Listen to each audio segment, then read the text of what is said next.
शेतकऱ्याची संपूर्ण कर्जमाफी यासह 17 मागण्यासाठी आहे. प्रहार संघटनेचे अध्यक्ष बच्चू कडू यांनी अन्नत्याग आंदोलन केलं होतं आणि अन्नत्याग आंदोलन केलं असताना त्यांची प्रकृतीसुद्धा बिघडली होती. सध्या बच्चू कडू जे आहे 3 दिवसापासून जे अमरावतीचे एका खासगी रुग्णालयात उपचार घेतात. आपण बच्चू कडू यांच्याशी संवाद साधण्याचा प्रयत्न करू.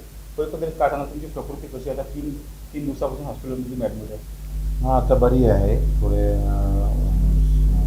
सोडियम वगैरे बऱ्याच गोष्टी झाल्या होत्या, तर त्या धीरे धीरे कमी होत आहे आणि मला वाटतं उद्यापर्यंत मग सुट्टी होऊ शकते. उच्चस्तरीय समिती कर्जमाफीसाठी गठीत करू असं सरकारने म्हटलं, मात्र 2 तारखेच्या आत जर तारीख जर सांगितली नाही तर मी मंत्रालयात घुसू असा तुम्ही इशारा दिला आहे. 2 तारखेला गांधी जयंतीलाच आम्ही भगतसिंग गिरी करणार आहोत आणि आता ते तारीख द्यायला तयार नव्हते. आणि 15 दिवसाच्या आत उच्चस्तरीय समिती नेमून त्याचा अहवाल तयार होईल आणि अहवाल तयार झाल्यानंतर कर्जमाफीची घोषणा होईल असं अजितदादांना पण सांगितलं आणि आम्हाला लेखी पण उत्तर दिलं. त्याचसोबत सक्तीची जी वसुली आहे, ज्यामुळे आत्महत्येचं प्रमाण वाढत चाललेलं आहे, ते थांबवण्याची त्यांनी 8 दिवसात मीटिंग करून सांगितलं आहे. आणि थकीत कर्जदाराला नवीन कर्ज भेटलं पाहिजे, अर्थात पुनर्गठन जे आहे ते सुद्धा झालं पाहिजे. ह्या 2-3 गोष्टी कर्जमाफीच्या बाबतीत फार महत्त्वाच्या. त्यांनी सांगितलं का 8 तारखेला आम्ही बैठक घेऊन त्यामध्ये ते निकाली पाहिजे. 8 ते 2 तारखेच्या कर्जमाफीची तारीख सरकार जाहीर केली असं तुम्हाला वाटतं? नाही, असं वाटतं याच्यावर काही अर्थ नसते.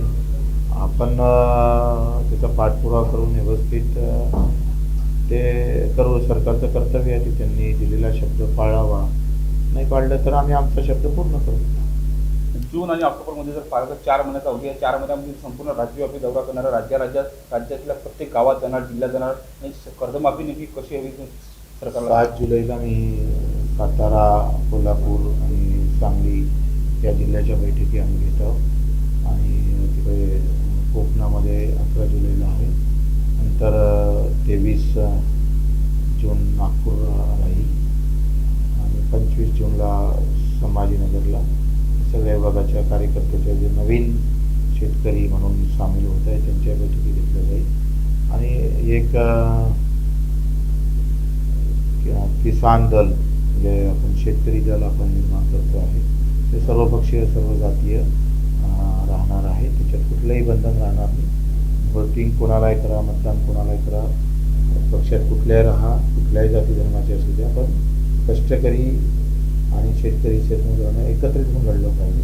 कष्टकरी समाज हा एकत्रित कसा लढता येईल सगळा समाज मिळून, ते आम्ही निर्मिती करणार आहोत आणि त्या अनुषंगानं आता 2 तारखेची पूर्ण तयारी करतो आहे.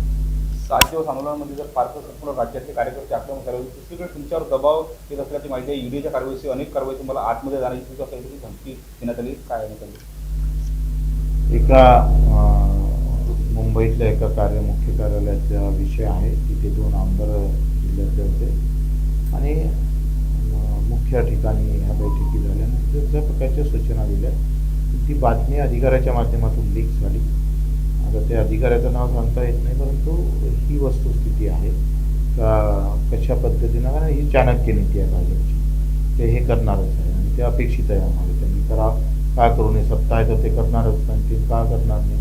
त्यांना कोणाला वाटतं का आपल्या राज्यात कोणी आंदोलक नसलं पाहिजे, कोणी आंदोलन केलं पाहिजे असं कोणाला वाटत नाही. केलं तर त्याच्या मुसकड्या दाबल्या पाहिजे, ही नीती ते करणारच आहे आणि त्याच्यात काही आम्हाला काही फार घबराचं कारण नाही. आम्ही काही त्याच्यात दबणारही नाही, कारण मायेनं सांगितलं माझ्या तर आता सार्वजनिक क्षेत्रात उतरला तर थोडा भगतसिंगासारखा लढ, छत्रपतीसारखा लढ आम्ही तसं लढू प्रयत्न करू त्यांचे सैनिक म्हणून. आणि आम्हाला आनंद होईल तर जर अशा पद्धतीच्या अडथळे निर्माण करणे किंवा मला प्रेशर प्रॅक्टिस वापरून वेगवेगळ्या कारणास्तव आम्हाला दबाव निर्माण करून आमच्या विरोधात काही षडयंत्र करणे, हा जो प्रकार आहे त्याला आम्ही बळी पडणार नाही. झालं तर अतिशय उजळून बाहेर निघू आणि या परीक्षेत आम्ही पास होऊ आणि शेतकऱ्यासाठी उडून पुरू सरकारच्या विरोधात. प्रहारचा आणि वस्तूचा हा आवाज दाबण्याचा प्रयत्न होते, होईलच. त्यात काही नवं कारण भाजप करणार नाही म्हणजे भाजपला ते शोधणारही. ईडी हा फक्त विषय विरोधातल्या लोकांसाठीच आहे. तो भाजपच्या एकाही माणसावर त्याची कारवाईनी चौकशीनी साधी नोटीस आहे. म्हणजे भाजपचे कित्येक आमदार, खासदार, मंत्री 1000 कोटीच्या वरती त्यांची मालमत्ता आहे. त्यांच्यावर ईडी लागत नाही, पण सामान्य माणसातल्या माणसानं आवाज उचलला का ईडी आणि सीडी वापरण्याचा प्रयत्न होत आहे. निश्चितच सरकार विरोधात आवाज उचलताना ईडी आणि सीबीआयचा सुद्धा वापर सरकार करू शकते, माझ्या जीवाला काही होऊ शकते अशी देखील भीती बच्चू कडूंनी व्यक्त केली आहे. तत्पूर्वी जर पाहिलं तर 2 ऑक्टोबरच्या पूर्वी संपूर्ण राज्यातील गावागावात जाऊन कर्जमाफीबाबत जनजागृती करू अशी देखील माहिती बच्चू कडू यांनी दिलेली आहे.